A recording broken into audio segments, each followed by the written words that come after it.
Una joven, 22 años, que iba al colegio, 15 años, y de repente una mañana comienza a tener la rodilla que le duele. En otro momento le duele la otra rodilla. Y después se da cuenta que sus manos estaban, entre comillas, hinchadas con dolor y no podía mover. Incluso nos comentaba que en el colegio, como veían que caminaba con dificultad, le hacían bullying.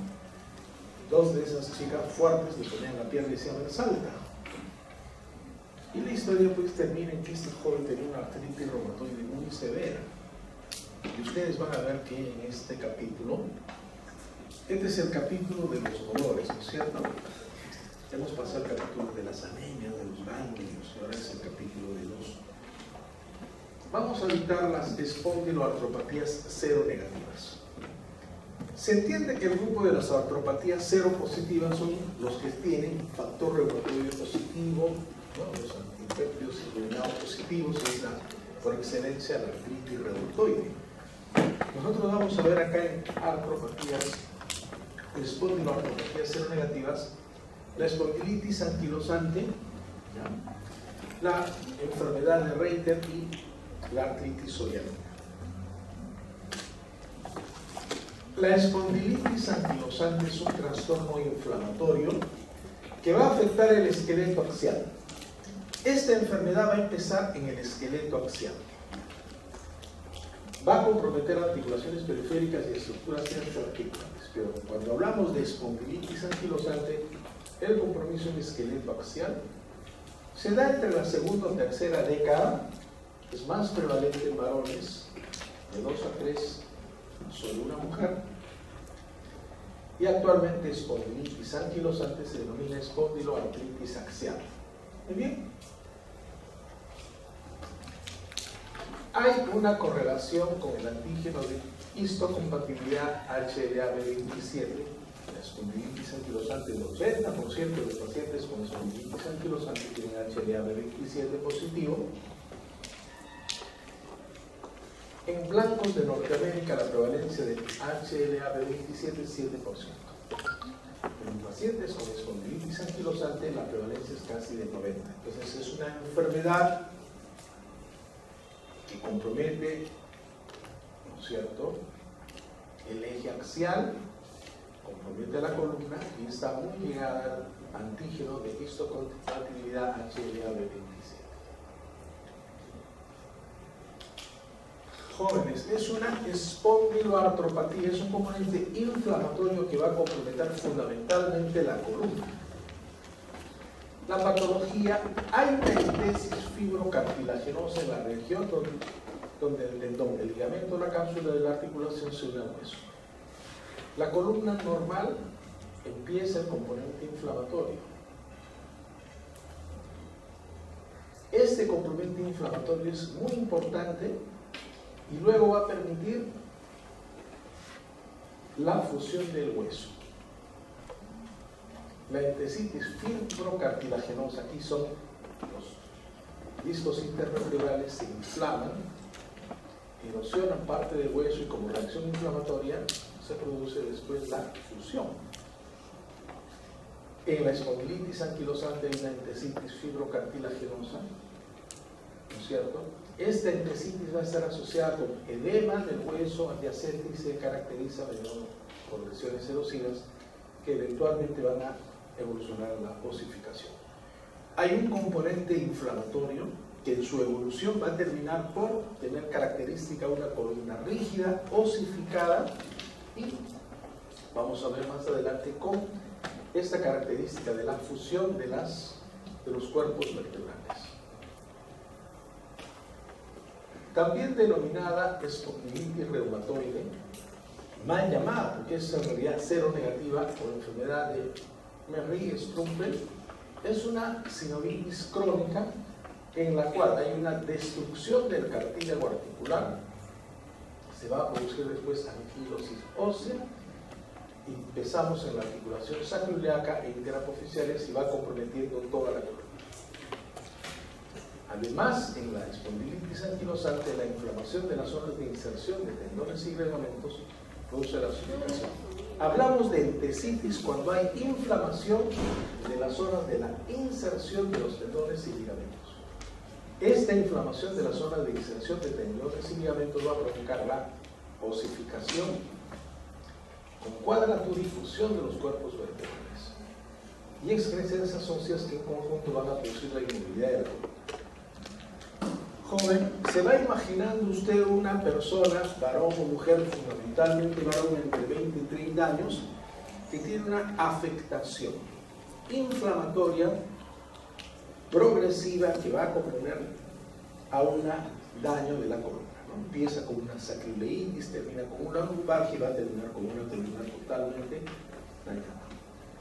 Hay en sus diversas etapas sacroileitis, sinovitis, granulación subcondral, entesitis, diferenciación condroide, márgenes articulares erosionados, regeneración del tejido fibrocartilaginoso, osificación endocondrial, osteoporosis y termina este hueso en la fusión de los cuerpos vertebrales en una columna rígida y en una expresión radiográfica de columna en caña de bomba. En la fisiopatología en realidad hay un componente fuertemente inflamatorio, ¿no? Y pareciera que el factor de necrosis tumoral alfa es una citoquina que está centrada en la inmunopatogénesis de la enfermedad inflamatoria, porque tratamientos orientados a bloquear el factor de necrosis tumoral alfa han producido mejorías de la enfermedad. Entonces, dentro de la fisiopatología, la citoquina de factor alfa de necrosis tumoral juega un rol central y también hay genes relacionados con las vías del factor de necrosis tumoral, ¿no? Y hay evidencia reciente que indica las interleuquinas 23 y 17 que la patogénesis de la enfermedad inflamatoria. Joven, no es una enfermedad degenerativa. Usted tiene el otro extremo de un adulto mayor que tiene dolor de columna, que tiene deterioro de su movilidad y tiene una artrosis. Esta es una enfermedad que se presenta en edad media, más en varones, con una fuerte asociación al HLV27, que tiene entre su patogénesis la acción del factor de necrosis tumoral alfa y que va a llevar al dolor, al deterioro funcional y a las secuelas en el paciente. Una columna normal, usted reconoce curvaturas fisiológicas, ¿no es cierto? Una columna normal debe tener una lordosis lumbar, una cifosis dorsal y una lordosis cervical, ¿no es cierto? La columna normal tiene eso, pero en la espondilitis anquilosante vamos a encontrar que la inflamación de las partes blancas de los cartílagos, de la inserción de los cartílagos y tendones, nos va a llevar ¿a qué? A una inflamación y luego, si persiste el componente inflamatorio, se va a producir la entesitis, el daño del hueso subcondral y luego la fusión de las vértebras. Es un paciente que va a tener dolor lumbar, ¿no es cierto? Dolor lumbar, y que progresivamente, conforme avance la enfermedad, el dolor va a comenzar a generarse por inflamación, la inflamación de los discos del tejido, ¿no? De tendones, ¿no? Y luego se va a producir la calcificación y la rigidez de columna. El paciente con espondilitis anquilosante, que por lo general es varón, entre 20 y 30 años, con una alta asociación al HLV27, con un factor de necrosis tumoral alfa que está jugando en el papel de la inflamación, va a terminar con los hombros adelante, con la columna rígida, ¿no es cierto? Y con dificultades a nivel de las manos. Entonces, el componente es fundamentalmente aquí axial. Es característica en la espondilitis anquilosante la sacroileitis. Ven acá, en esta resonancia, este punto blanco, hay un gran componente inflamatorio, y en la articulación sacroiliaca inflamada hay, por estudios, células y macrófagos CD4 positivos y CD8 positivos con altos niveles de factor de necrosis tumoral. Hay un componente inflamatorio.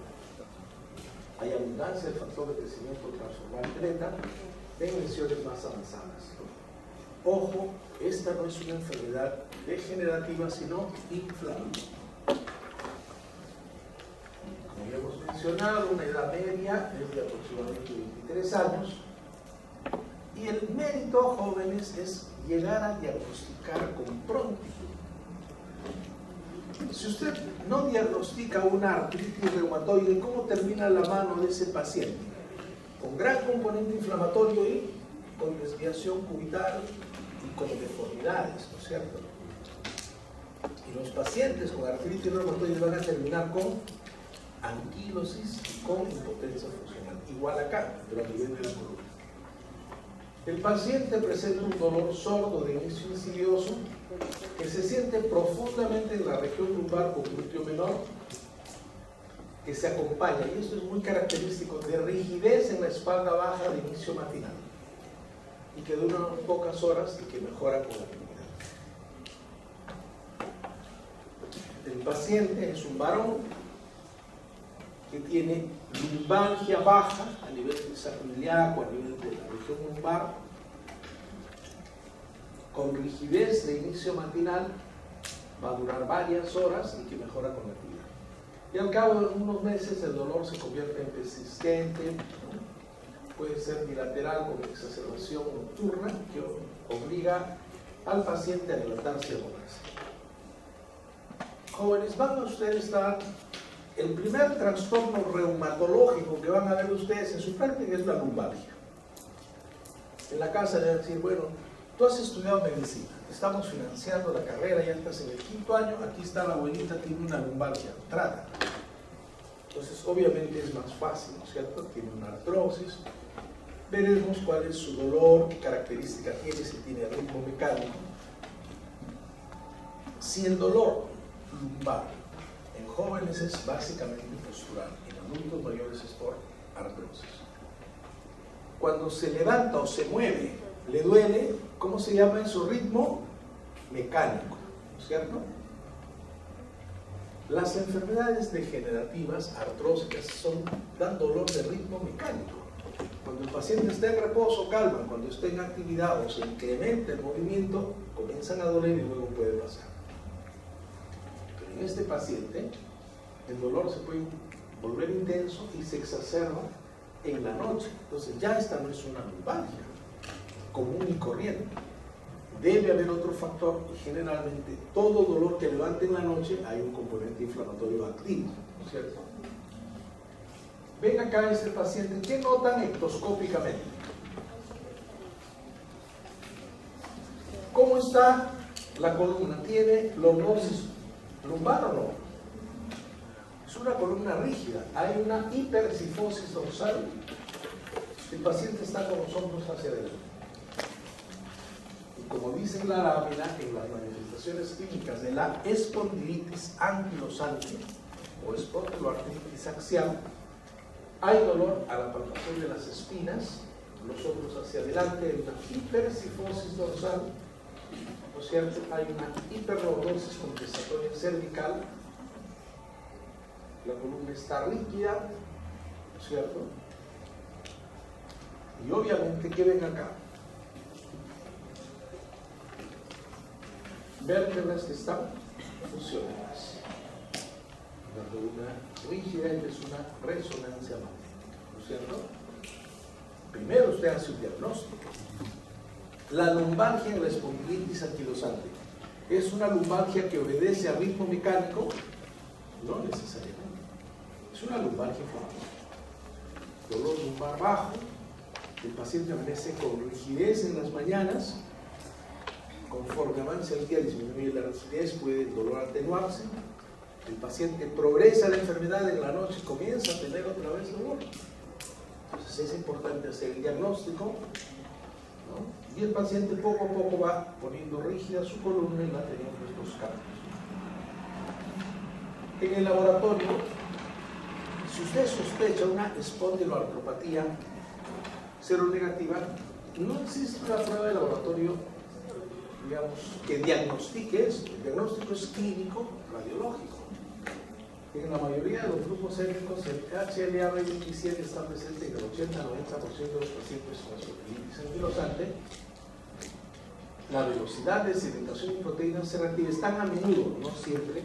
La medicina tiene su regla y también sus excepciones, pero la característica es que estén elevados.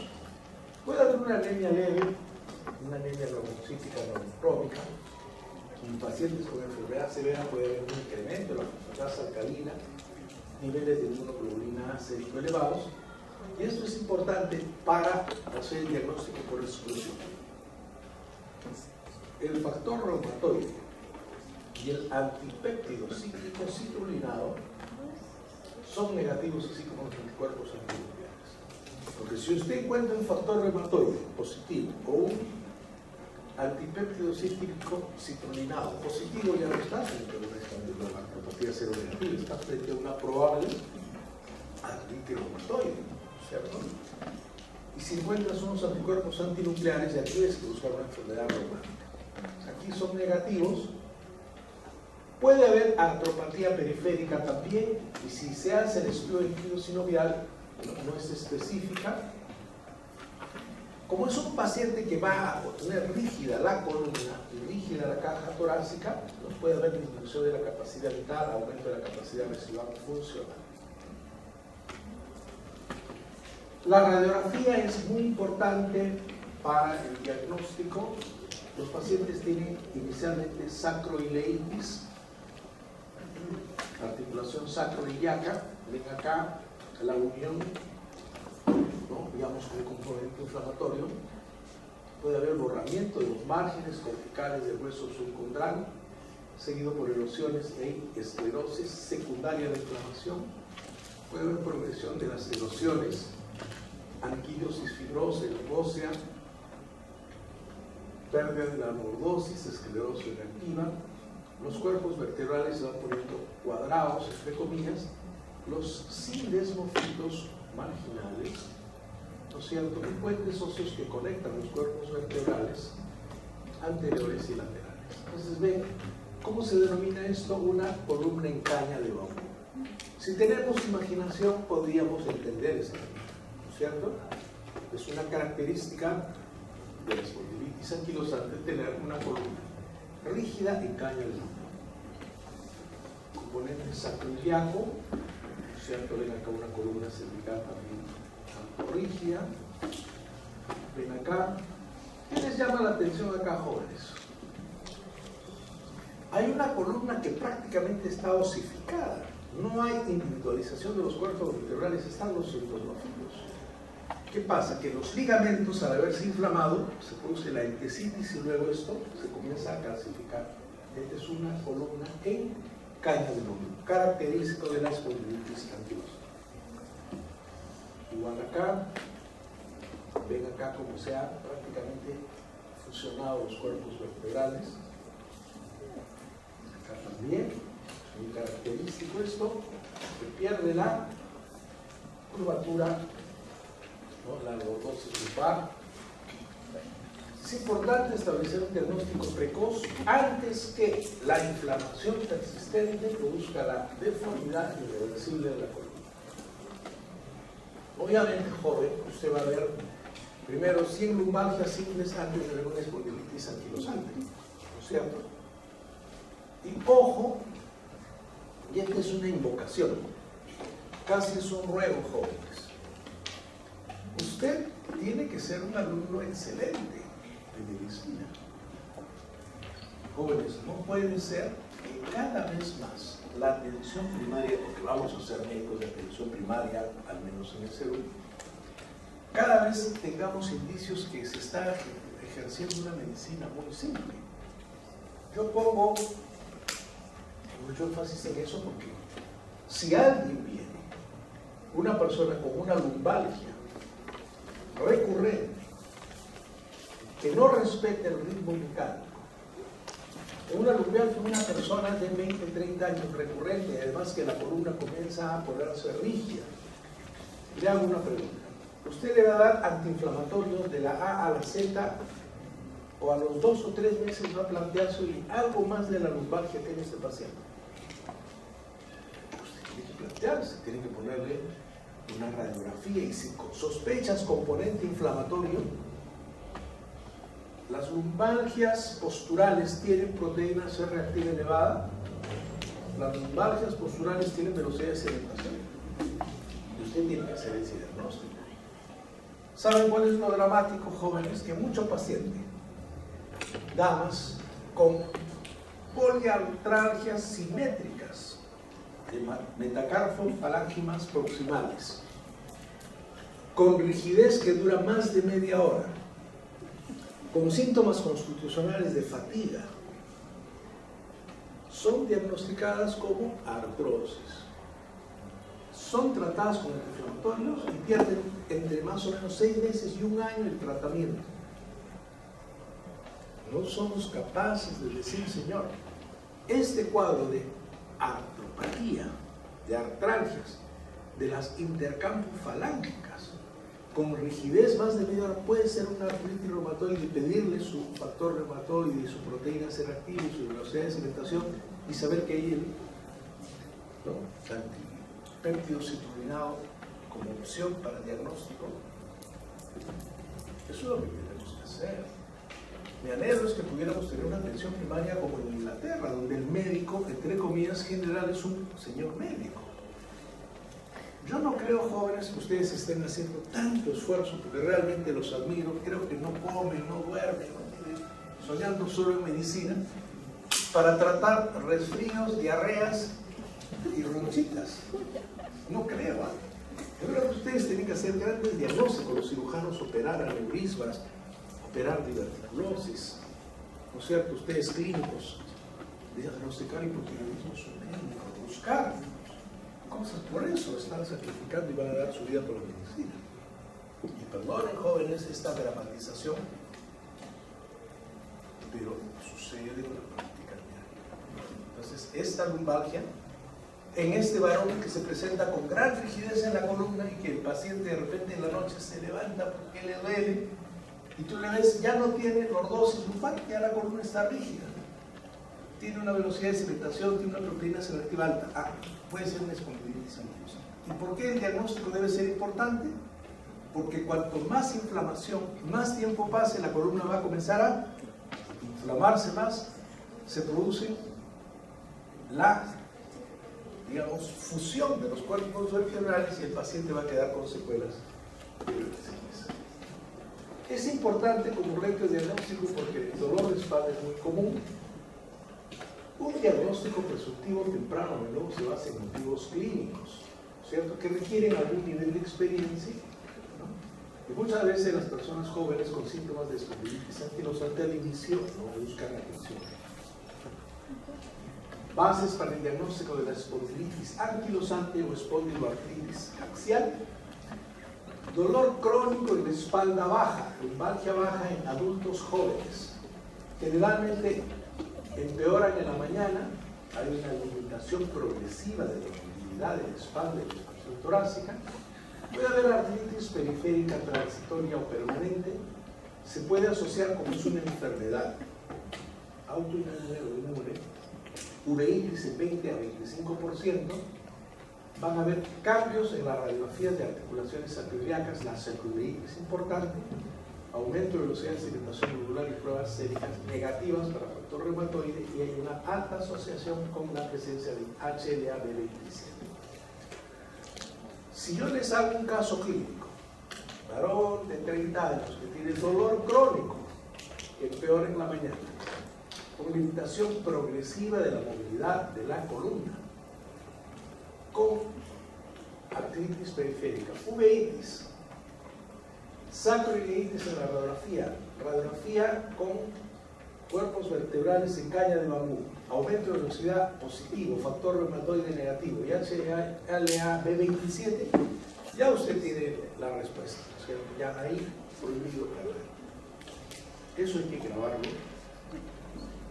El tratamiento hay que darle un programa de ejercicios antiinflamatorios no esteroideos para calmar dolor y inflamación. Pero ojo, esta enfermedad requiere un tratamiento especial con medicación antifactor de necrosis tumoral alta. ya tenemos que referir al reumatólogo para que se le pueda dar el infliximab, etanercept, adalimumab o golimumab o certolizumab, que son anticuerpos monoclonales que van a lograr frenar el fenómeno inflamatorio mediado por el factor de necrosis tumoral a fin de que no disminuya la inflamación, disminuya el daño, ¿no es cierto?, de cartílagos, tendones, y no se produzca la fusión de la columna. Y obviamente el curso de la enfermedad es variable, que va desde un individuo con rigidez y radiografías normales suaves hasta un paciente con una columna vertebral totalmente fundida, artritis de cadera bilateral severa, acompañada por artritis periférica en el primer sistema, ¿no es cierto? Entonces, esta es una foto de un paciente, ¿no es cierto? Aquí tengo, digamos, gráfica, una columna bastante deteriorada, ¿no? Entonces, esto con respecto a la espondilitis anquilosante. La otra enfermedad seronegativa es la artritis reactiva o síndrome de Reiter. Es muy interesante, jóvenes, es más frecuente que la espondilitis anquilosante. Es una forma de artritis reactiva que se define. Se definió, como vamos a ver más adelante, como una triada. Eran pacientes de edad media que tenían artritis, conjuntivitis y uretritis o cervicitis no gonocosa. Los pacientes con artritis reactiva o síndrome de Reiter tenían artritis, uretritis o cervicitis y conjuntivitis. La mayoría de las personas afectadas son hombres en la tercera o cuarta década de la vida, más del 80% son HLA 27 positivos. Y esto es importante, la enfermedad, esta artritis reactiva, es causada probablemente por una reacción autoinmunitaria iniciada por una infección previa del aparato digestivo o geniturinar. Entonces son pacientes que han tenido un problema digestivo, una diarrea, una gastroenterocolitis o una disentería por Shigella, Salmonella, Yersinia o Campylobacter, que semanas después hacen cuadros de artritis. Entonces usted puede ser, un paciente tiene una artritis primaria, secundaria, puede ser reactiva, tuvo una infección anterior o genitourinaria. El paciente dice, doctor, tengo un dolor acá intenso. 3 semanas atrás he tenido un gran ardor, tenía una secreción por uretra de color mucoide. La enfermedad de transmisión sexual puede ser una clamidia, porque el gonococo te da pus, ¿no es cierto? Puede ser una clamidia, y si tiene componente de artritis reactiva, pueden decir es una artritis reactiva o un síndrome de Reiter, ¿no es cierto? Que en su forma clásica es artritis, conjuntivitis y uretritis o cervicitis. Se asocia, está ocasionada por una reacción autoinmune iniciada por una infección previa del aparato digestivo genitourinario. También esta forma de artritis puede afectar a personas que tienen el virus de la inmunodeficiencia humana. Los primeros síntomas suelen ser dolor y rigidez. Aparecen los síntomas artríticos habitualmente varias semanas después de la uretritis o la diarrea previa. Si yo tengo un dolor articular, ¿cómo sé si esa articulación adolorida, esa artralgia, es inflamatoria? Primero que hay dolor a la movilización, hay tumefacción de las partes blandas, hay signos inflamatorios, entonces ahí le hablo de una artritis, ¿no es cierto? Los síntomas artríticos aparecen habitualmente varias semanas después de la uretritis o la diarrea previa. Afecta con más frecuencia tobillo, rodillas, pies. Los casos que hemos visto, que no son muchos, generalmente son las rodillas, ¿no es cierto? Afecta con más frecuencia tobillo, rodillas y pies, a menudo de modo asimétrico. Cuando hay sinovitis de la vaina tendinosa digital, se producen los dedos en salchicha, en la mano, en el pie. Y también cuando hay osificación de las inserciones tendíneas o ligamentosas, podríamos tener en el paciente con artritis reactiva, porque hay formas agudas o agudas sin tendencia a ser crónicas, pueden producir espolones calcáreos y excrescencias óseas. los pacientes con enfermedad crónica avanzada tienen afectación de columna que muchas veces es difícil distinguir de la espondilitis anquilosante. Pero la espondilitis anquilosante no empieza con antecedentes de infección, empieza con la lumbalgia baja, con gran rigidez en la mañana, va progresando, la columna se torna rígida y puede tener una artritis periférica, puede tener síntomas de inflamación en otras partes del organismo, pero en la clínica. En cambio acá, el paciente tiene un historial de infección, luego de la infección puede tener síntomas oculares como la conjuntivitis y también la manifestación artrítica a nivel de tobillo, rodillas o pies. Y si el cuadro es muy severo, puede producir espolones calcáreos, algunas excrescencias óseas, y si avanza la enfermedad de Reiter, puede haber también compromiso, ¿no es cierto?, ya no solamente periférico, sino axial, dando una espondilitis, tipo espondilitis anquilosante. El síndrome de Reiter o artritis reactiva, la afectación extraarticular se manifiesta por balanitis inflamatoria, conjuntivitis, anomalía de la conducción cardíaca, en algunos casos, cuando son severos, insuficiencia aórtica. Los episodios de artritis aparecen y desaparecen durante un periodo de varias semanas a 6 meses. Casi el 50% de las personas afectadas presentan artritis, tendinitis, fascitis, o sacro-recidival, que pueden causar considerable discapacidad funcional. Miren, en esta lámina, donde se evaluó 410 casos consecutivos de enfermedad de Reiter o artritis reactiva, tenían en porcentaje 76.5 antecedentes de infección, ¿no es cierto?, genitourinaria, lesiones articulares 96%, fasciitis plantar 19%, lesiones oculares, conjuntivitis, iritis recurrente, queratitis en 34,2%, balanitis, tendinitis del talón de Aquiles, queratodermia meningorágica en 13%, estomatitis, tromboflebitis de sistema venoso profundo, algunas lesiones viscerales. Pero, querido, estimado alumno, usted tiene que tener este concepto. Voy a sospechar una artritis reactiva cuando generalmente es una mono u oligoartritis que se presenta en una persona que semanas anteriores ha tenido alguna evidencia de infección digestiva o genitourinaria.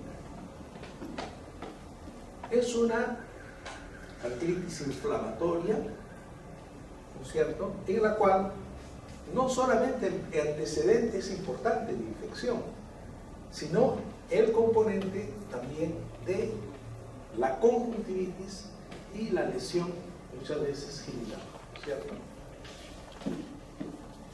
Si el paciente tiene antecedentes de infección y le menciono que tiene una artritis y por ahí el paciente, además del antecedente de infección, tiene una artritis inflamatoria que no es simétrica, es asimétrica, ¿no es cierto?, que no es poliarticular, es mono u oligoarticular, pero además el paciente tenía el ojo rojo, conjuntivitis, iritis o queratitis, tenía alguna lesión a nivel de glándula balanitis o una tendinitis del tendón de Aquiles o estomatitis o queroderma plenorrágico, con un antecedente de infección, con una artritis y componente de tejidos blandos, yo puedo decir es una artritis reactiva, un síndrome de Reiter.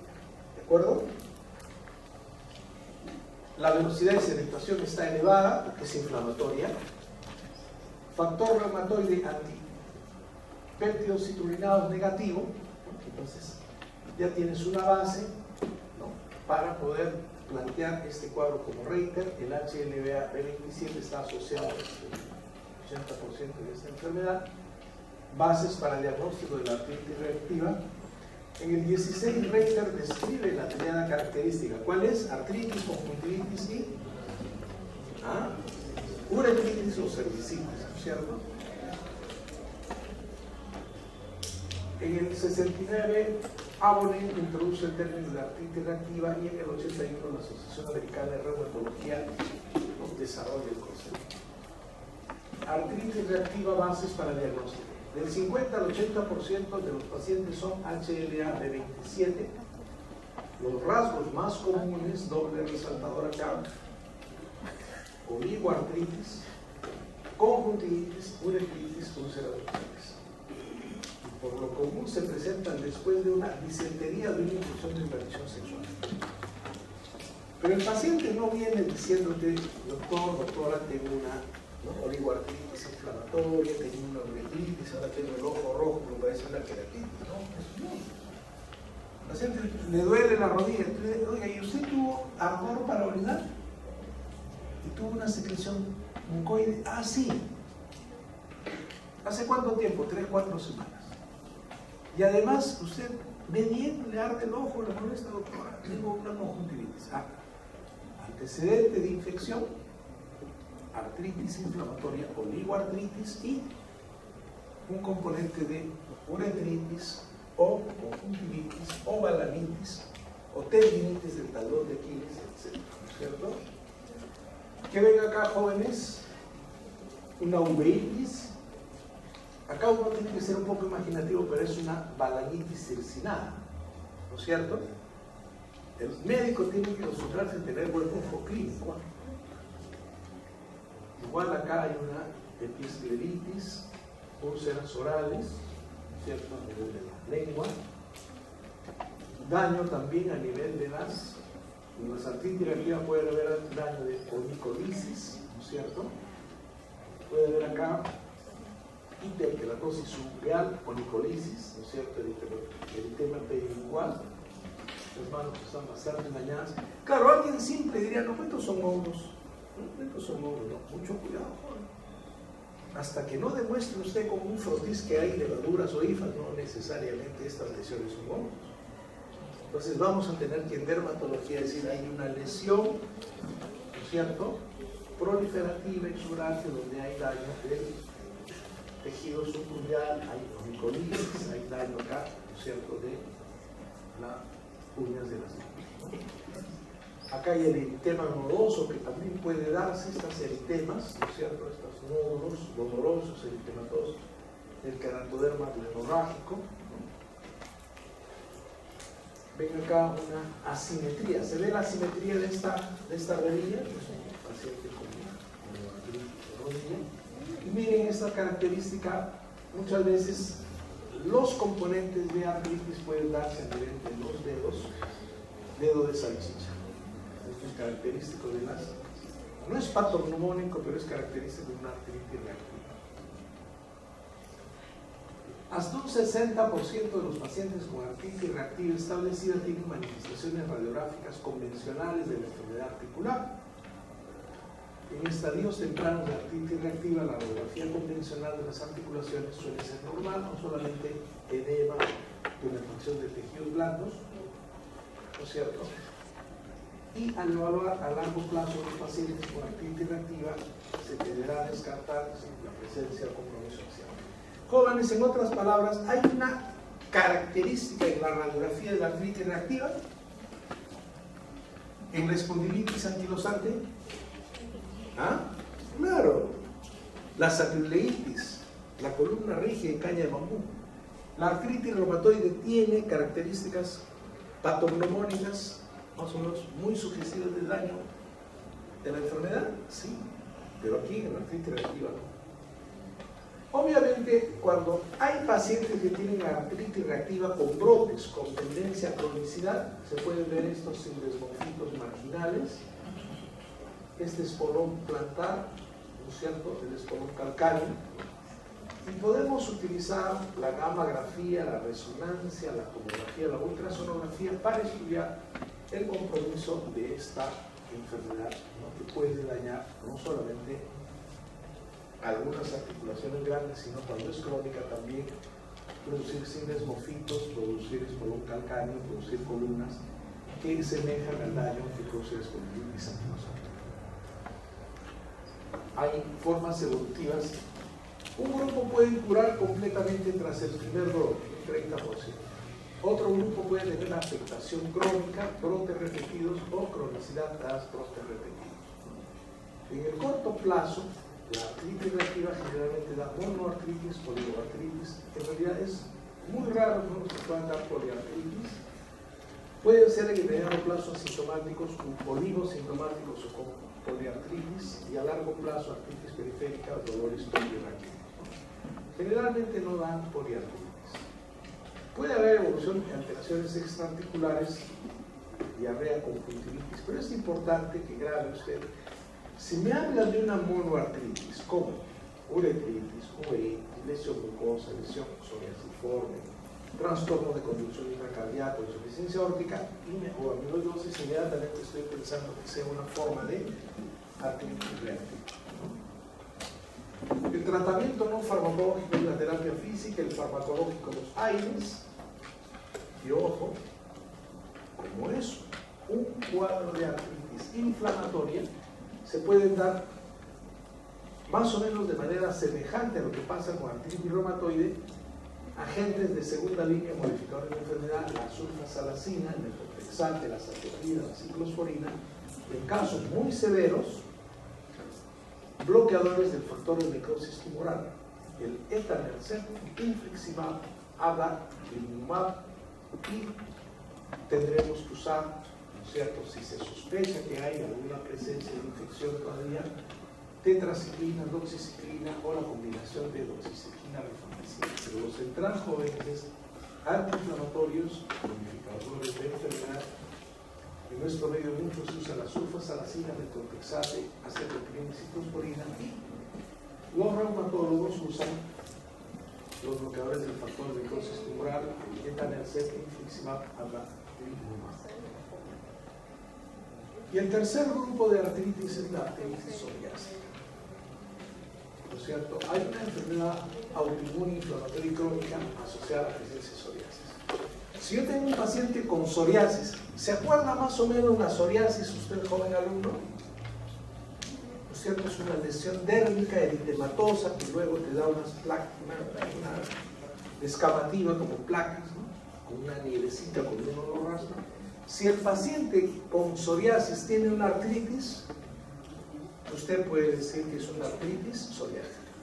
Factor reumatoide, negativo. Anticuerpos péptidos citrulinados, negativo. Entonces es una espondiloartropatía cero negativa asociada a la psoriasis, ¿no es cierto? El paciente con psoriasis tiene parches o placas de piel gruesa enrojecida, con escamas. Sale como una nieve. Entonces el paciente tiene una psoriasis. Pero además el paciente con psoriasis puede tener síntomas de artritis. Y estos síntomas remedan un poco la artritis reumatoide. Hay rigidez y dolor en una o más articulaciones de manos o pies. La artritis reumatoide también te da en articulaciones metacarpopláticas de manos y pies, muñecas, tobillos, rodillas y o en la zona del mar. Entonces, si usted tiene una poliartritis simétrica con psoriasis, estaremos hablando de una artritis psoriásica. Es una artropatía inflamatoria crónica que afecta articulaciones y arterias axiales y periféricas. Se asocia a la psoriasis. ¿Ven estas placas, jóvenes? Cuando vean a un paciente con psoriasis no se van a olvidar jamás, pero es una placa. La predisposición a esta enfermedad, artritis psoriásica, está determinada genéticamente relacionada con los alelos HLA-B27 y HLA-C-W6. Afecta a más del 10% de las personas con psoriasis, ¿no es cierto? Los síntomas aparecen entre los 30 y 50 años de edad. La artritis reumatoide empieza más joven, aquí es 30 y 50 años de edad, ¿no es cierto? En más del 50% comienzan en las interfalángicas distales, de manos y pies, con distribución simétrica. Puede asociarse a dedos de salchicha, también puede afectar a tobillos, rodillas, cadera, muñeca. Puede haber también enfermedad sacroiliaca y vertebral, ¿no es cierto? Puede presentarse también conjuntivitis e iritis. Si yo sospecho que este es un paciente que pueda tener una artritis reactiva porque tiene oligoartritis y tiene conjuntivitis, la diferencia es que este tiene psoriasis, ¿no es cierto? Y este paciente con psoriasis no tiene un antecedente necesariamente claro de infección digestiva o infección genitourinaria. Entonces tengo que hacer mi diagnóstico diferencial, ¿no es cierto? Las bases para el diagnóstico: en el 80% de los casos la psoriasis precede al inicio de la artritis. La artritis es por lo general asimétrica, con apariencia de salchicha o dedos de manos y pies. Semeja a la artritis reumatoide en su inicio, porque después se hace simétrico. El factor reumatoide es negativo. Yo puedo tener un paciente con afectación poliarticular, tiene una artritis, y de repente tiene una pequeña psoriasis muy chiquita, que todavía no le hemos dado mucha importancia. Lo primero que me salta es factor reumatoide negativo. Si es un factor reumatoide negativo, estoy frente a una de las artropatías seronegativas. La que compromete columna es espondilitis anquilosante. La que no compromete columna puede ser o reactiva o psoriática. Si es reactiva, antecedente de infección. Si es psoriática, tengo que buscar la psoriasis, ¿no es cierto? La artritis por lo general es asimétrica, con apariencia de dedo de salchicha en las manos y los pies. Factor reumatoide negativo, con una afectación de la articulación sacroiliaca, ¿no es cierto? Y acá hay un dato que es interesante, ¿eh? La radiografía produce osteolitis, deformidad en forma de punta de lápiz, puede haber ausencia relativa a osteoporosis. A diferencia de la artritis reumatoide, se puede presentar anquilosis óseas, enterolitis asimétrica y seriosmofitos. Ven estas manos, hay complemento de subluxaciones, ¿no es cierto?, interfalángicas, de erosión de hueso también. Idealmente la terapia coordinada se dirige tanto a la piel y a las articulaciones. Como se describió para la enfermedad de espondilitis anquilosante, el uso de los agentes antinecrosis, el antifactor de necrosis tumoral alfa ha revolucionado el tratamiento de la artritis psoriásica. Paciente con artritis psoriásica, igual usted le dará antiinflamatorios, le dará un poco de terapia física, pero el tratamiento es la resolución rápida y dramática de ambas lesiones de la artritis y la piel. Se han observado en ensayos clínicos con el uso de etanercept, infliximab, adalimumab y golimumab. Entonces hay que bloquear el factor de necrosis tumoral. Como ven, en estas tres entidades, espondilitis anquilosante, Reiter o la artritis psoriásica, el componente inflamatorio debe ser bloqueado a través de estos tratamientos modificadores de enfermedad que tienen que ver con bloquear el factor de necrosis tumoral. Jóvenes, 30 segundos. Usted tiene que salir de esta clase con los siguientes conceptos. No todo paciente que tiene dolor articular es artritis solamente o artrosis solamente. Usted tiene que aprender a tener diagnóstico diferencial. Si yo tengo un factor reumatoide en una artropatía inflamatoria negativo, ¿qué le pido para saber si es todavía artritis reumatoide? Los antipéptidos citrulinos. Si es positivo, es artritis reumatoide y tiene usted que ver su variante. Si es negativo, entras a una categoría que se llama espondiloartropatías seronegativas. Si el paciente tiene un historial de lumbalgia que lo despierta en la noche y que tiene gran rigidez en la mañana y que su columna cada vez está más rígida y el hombre está cada vez más con incapacidad, espondilitis anquilosante. Proteína C reactiva elevada, velocidad de sedimentación elevada, factor reumatoide negativo. Se asocia mucho al HL de 25. Referencia al reumatólogo, tiene que darle un tratamiento adecuado. Muy bien. El paciente viene, doctor, me duele la rodilla, ¿se ha golpeado? No. Pero es una rodilla con tumefacción, tiene una artritis. Monoartritis. Puedo pensar que es una gota, ácido úrico negativo. Puedo pensar que es una artritis séptica, pero no hay una característica. Si hay líquido, tengo que pulsar. Puedo pensar en una artritis reactiva. Señor, ¿qué hace usted? Me he ido de fiesta, he estado, digamos, en una actividad social hace 3 meses y de ahí tuve una relación no protegida y comencé a tener uretritis, un ardor terrible y un moquito que sale. Puede ser clamidia, artritis reactiva. A ver, los ojos rojos, una epiescleritis. Y si este paciente tiene, ¿cuál es la tríada clásica? Artritis, uretritis o cervicitis y conjuntivitis, ya tienes el reiter. Pero no todo es clásico, pero ya tienes un patrón, ¿no es cierto? Y esto puede evolucionar, hacerse crónico y tener episodios. Pero usted tiene que saber que las artritis reactivas son cero negativas, que hay un antecedente de infección, hay un componente de artritis y hay un componente también de otros tejidos. Hay uretritis, perdón, conjuntivitis, escleritis, puede haber uretritis, puede haber balanitis, tendinitis dilativa, fascitis plantar, se pueden inflamar otras partes de los tejidos blancos, ¿no es cierto? Entonces es importante. Y ese paciente con artritis reumatoide le vamos a dar antiinflamatorios, sí, pero además modificadores de enfermedad, porque puede hacerse esto crónico. Y también está ligado al HA. Y si tengo un paciente que tiene una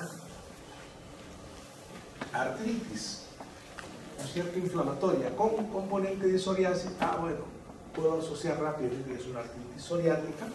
Factor reumatoide negativo, péptidos citrullinados negativos, tendré que tratar la psoriasis y utilizar estos medicamentos que son los bloqueadores del factor de necrosis tumoral para detener el curso de la enfermedad. Nosotros hemos aprendido esas tres patologías y sus rasgos característicos. Yo estoy realmente muy contento y les agradezco. Gracias.